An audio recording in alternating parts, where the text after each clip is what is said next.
We're back with our webpage about donuts and the dangers of eating them. I'm really liking the warning class that we added to our P and our strong tags, but I want to make this warning fact stand out even more. It's got that gray border now from the fact class rule, but I think it'd look better with a big, thick orange border. Let's try adding that to the warning rule. So border 5 pix solid orange. Oh, I love it.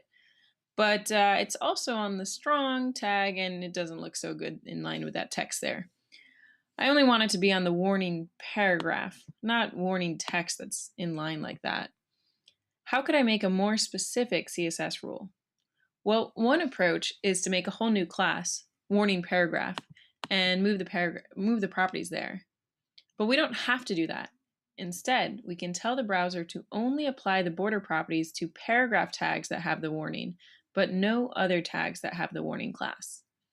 To make that rule, we first write the element we're looking for, P, then we write a dot and the class name, warning. That tells the browser to find all P tags that have the class name warning and apply the properties inside. So let's paste this border property in here, and voila! We've got the border only on the fact and not on the strong. We can do that with any combination of elements and class names, whenever we want the browser to only style particular tags that have a class.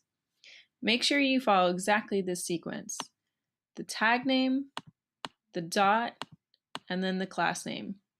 If you put a space accidentally between the tag name and the dot, it will not work anymore. That's because a space means something else in CSS, and the browser interprets that rule differently. Stay tuned to find out about that oh so special space.